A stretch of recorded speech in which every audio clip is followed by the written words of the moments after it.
안녕하세요. 한재훈입니다. 키워드로 읽는 동양사상 8번째 교의 3번째 시간입니다. 지난 시간에 한유의 사설 중에 일부인 스승에 대한 정의를 살펴보았고요. 오늘은 이제 그 이어지는 이야기부터 시작을 하도록 하겠습니다. 한유는 사설에서 이렇게 얘기합니다. 나보다 먼저 태어났다면 도를 들음이 분명 나보다 앞설 것이니 나는 그를 조차 스승으로 삼을 것이다. 이렇게 이야기를 합니다. 어떤 누군가가 나보다 먼저 태어났다면 이게 선생입니다. 선생.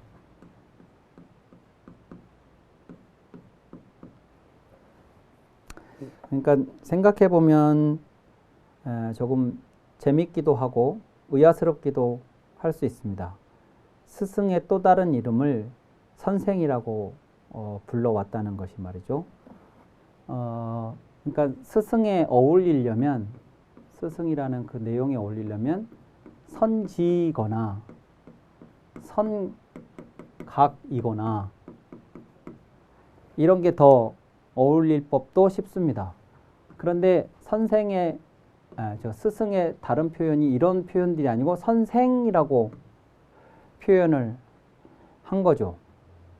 이제 여기는 원래 본문에는 생어 전, 내 앞에 태어났다 이렇게 표기가 되어 있지만 내용은 선생입니다. 먼저 태어난 사람.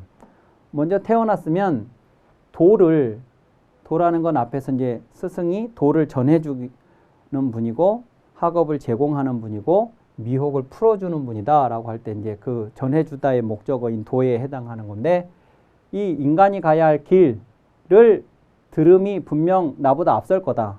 즉 먼저 태어났으면 인간이 어떻게 살아야 되는가에 대해서 먼저 들었을 거다, 그 얘기입니다. 먼저 들었을 테니까, 여기 이제 생략된 말이 먼저 들었을 테니까 나중에 태어나서 아직 듣지 못한 나에게 그 먼저 들은 도에 관한 이야기를 전해줄 거다. 그러면 전해주는 그분을 나는 좇아서 스승으로 삼을 거다. 이렇게 얘기를 지금 하고 있는 겁니다. 그러니까 어떤 분이 나의 스승인 이유는 그분이 나에게 이 도를 전해주기 때문이에요.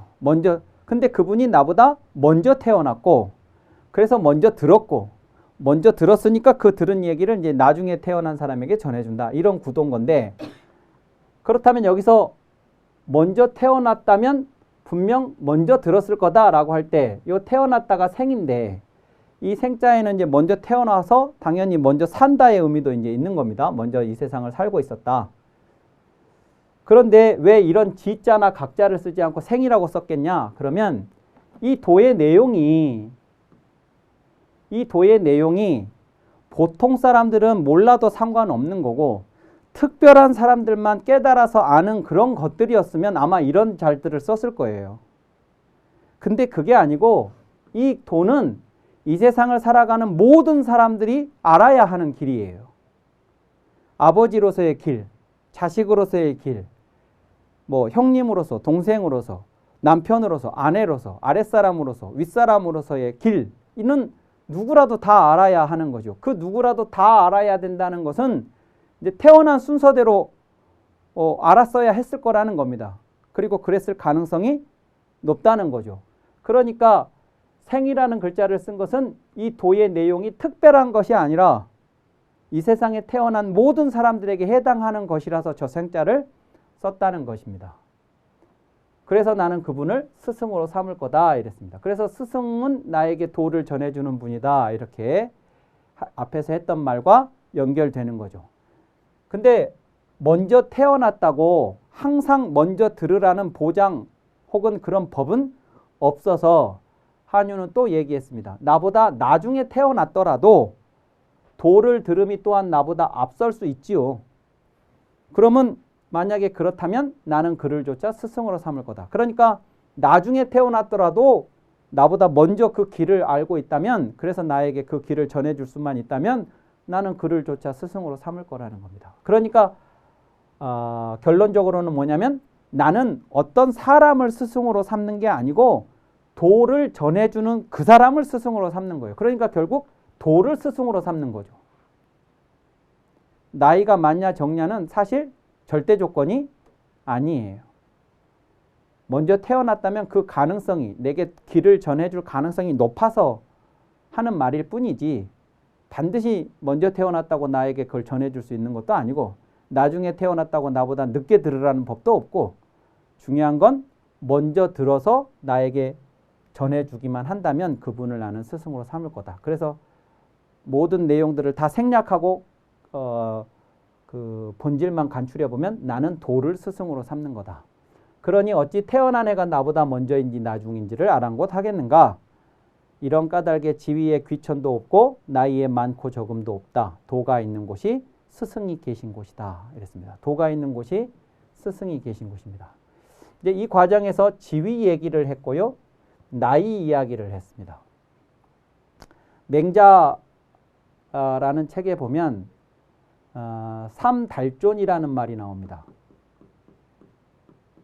삼달존.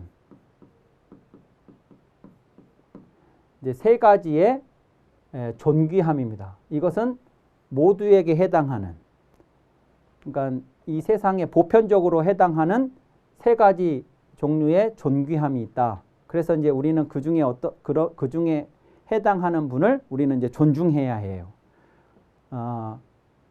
그래서 첫 번째가 뭐냐? 그 세 가지 중에 첫 번째가 뭐냐? 그러면 그게 지위입니다. 지위. 작이죠, 작. 그런데 이 지위는 공적인 사회에서 해당하는 겁니다. 공적인 사회. 그러니까 그 공적인 기구의 어떤 그 상황에 가면 그 사람이 나이가 많으냐 적으냐는 아무 문제가 안 됩니다. 그 사람의 지위가 높냐 낮냐만 가지고 의전이 달라지고 그 역할이 달라지고 그러는 것이죠. 그래서 아무리 나이가 어려도 지위가 높으면 공적 사회에서는 어른입니다. 그분이 어른. 그래서 이제 그 지위가 높은 분을 우리는 존중해야 해요. 존귀하다고 이제 표현하는 거죠. 두 번째는 나이입니다.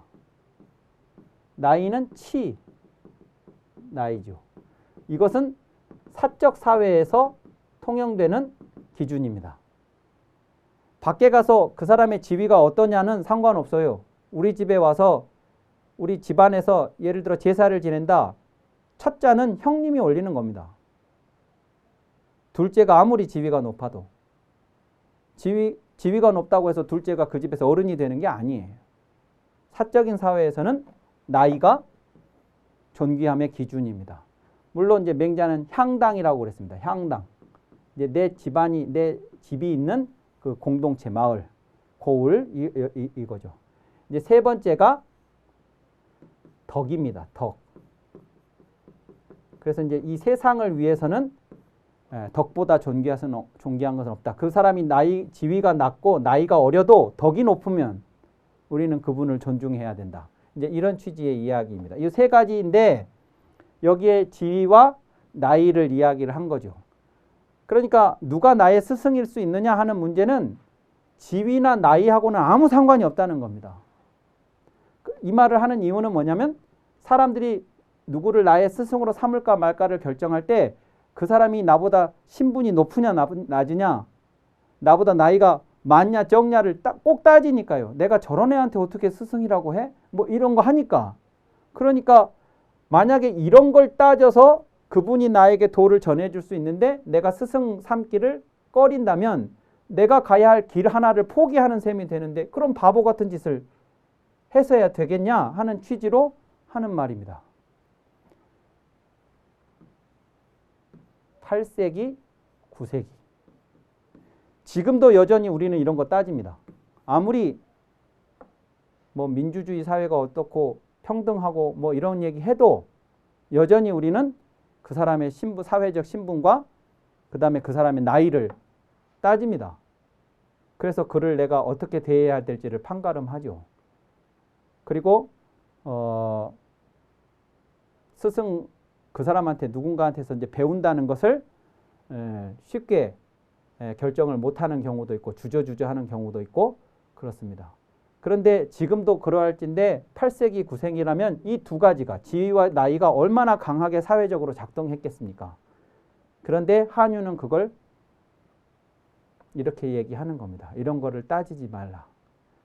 그가 아무리 지위가 어떻고 나이가 어때도 도만 있으면 그분은 나의 스승이다. 도가 있는 곳이 스승이 계시는 곳이다. 이렇게 얘기를 했습니다. 그래서 그 군사부일체에서는 스승을 나를 가르쳐주는 분이라고 했고 한유는 그 가르침이 도라고 이야기를 지금 하고 있는 것입니다.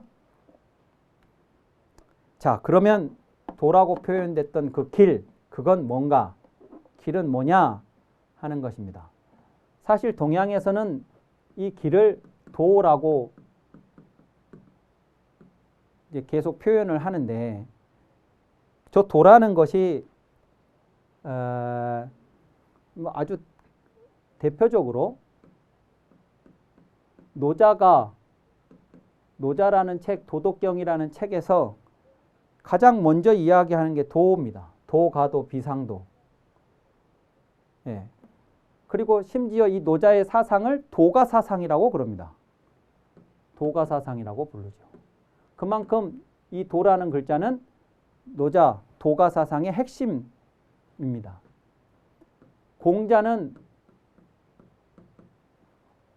유가사상을 창시했는데 이 유가사상은 도가사상하고 아주 많이 다르다고 이야기를 합니다. 마치 여름하고 겨울만큼이나 다릅니다. 내용이. 이제 그럼에도 불구하고 공자도 이 도라는 걸 중요하게 이야기했습니다. 그러니까 유가에서 말하는 도와 도가에서 말하는 도는 내용이 달라요. 내용이 다름에도 불구하고 다 도라는 글자를 쓰고 있다는 걸 주목할 필요가 있습니다. 왜 저 도자를 쓰느냐? 그러면 마치 이런 거죠. 이렇게 산이 있는데 여기서 올라가는 길은 이렇게 올라가는 거고요. 정상까지 가는데. 여기서 올라가는 길은 이렇게 가는 겁니다. 그러면 이렇게 가는 길도 길이고 이렇게 가는 길도 길입니다. 이것과 이것은 다르지만 이것도 길이고 이것도 길인 겁니다. 공자가 생각하는 바람직한 개인과 사회의 모습은 이런 거여야 돼 라고 표현할 때 공자는 이렇게 표현해 놓고 이걸 길 이렇게 표현한 거고요. 노자가 생각하는 개인과 사회가 지향해야 될 올바른 코스는 이런 거여야 돼 하면서 그것도 길 그런 겁니다. 그러니까 이 도가 이돈지를 떠나서 전부 이 길이라고 우리가 알아야 할 걸, 개인이 알아야 할고 사회가 알아야 될 그것을 길이라고 표현하고 있다는 것을 주목할 필요가 있다는 말씀입니다. 그러면 저것이 원래 길이라는 말에서 시작이 된 거니까 그럼 길은 뭐냐 하는 걸 따져볼 필요가 있다는 거죠. 예컨대 이제 이런 것이 있습니다. 내가 지금 여기 대전에 있습니다. 대전에 있는데 대전에서는 서울도 갈 수 있고 부산도 갈 수 있고 광주도 갈 수 있고 동해도 서해도 갈 수 있습니다. 다 거기로 갈 수 있는 이 도로가 나 있으니까요. 그래서 저 5개의 화살표가 각각의 이제 목적지를 향해 나 있는 5개의 화살표가 길일 수 있는 것들입니다. 이 5개의 화살표가 길입니다가 아니라 길일 수 있습니다. 왜 보류를 하느냐? 길이라고 명시하지 않고 보류를 하느냐면 나는 아직 이 5개 중에 어디를 가야 할지를 결정을 못했기 때문입니다. 나는 서울을 갈까 부산을 갈까 광주 갈까 동해 갈까 아니면 서해 갈까 지금 이러고 있는 중입니다. 내가 어디 목적지를 아직 선택을 못했어요. 그러니까 당연히 내가 가야 할 길도 드러나지 않는 겁니다. 나는 서울에 가서 그 사람을 만나가지고 이런 일을 봐야 되나? 아니면 부산에서 친구가 내려오라고 그러는데 가가지고 광안리 같은 데 가가지고 이렇게 회나 먹고 뭐 이렇게 하루 지내다 올까? 아니면 광주에 가서 맛있는 한정식을 좀 먹고 올까? 아니면 동해 바다를 보러 갈까? 아니면 서해의 석양을 보러 갈까? 막 지금 이러고 있는 겁니다. 그래서 어떻게 해야 되나 지금 그러고 있는데요.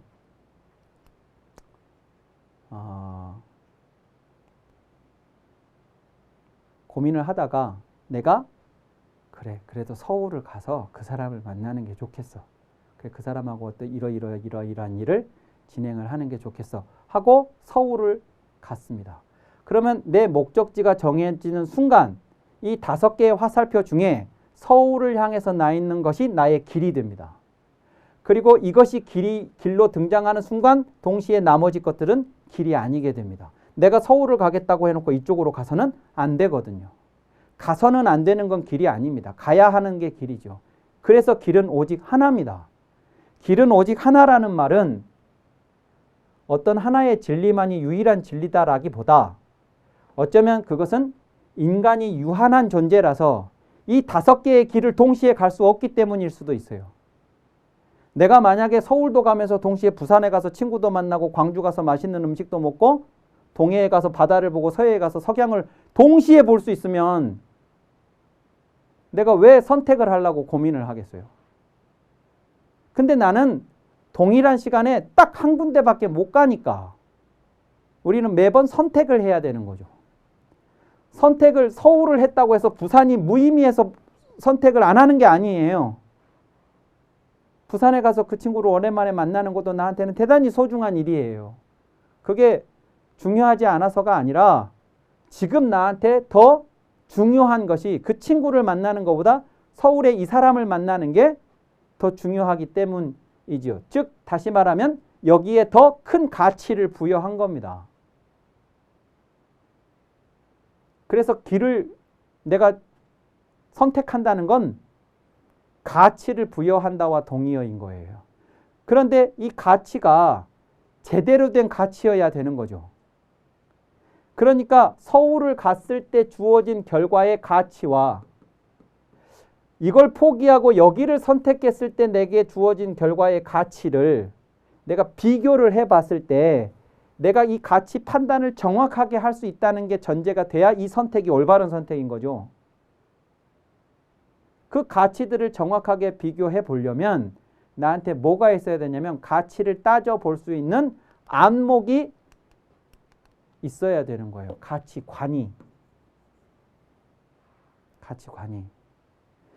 그래서 길이라는 것은 뭐냐면 내 앞에 펼쳐진 여러 가지 길이 될 수 있는 것들 중에 어디로 갈 거냐 하는 문제가 길이라는 말에 있다는 겁니다. 공자가 가야 한다고 말하는 길이 있고 노자가 가야 한다고 말하는 길이 있어요. 어디로 갈 거냐. 모든 길은 다 그 문제의식을 가지고 있다 하는 것입니다. 그러면 스승이 도를 전해준다고 하는 것은 이 목적지를 지정해 주는 게 아니에요.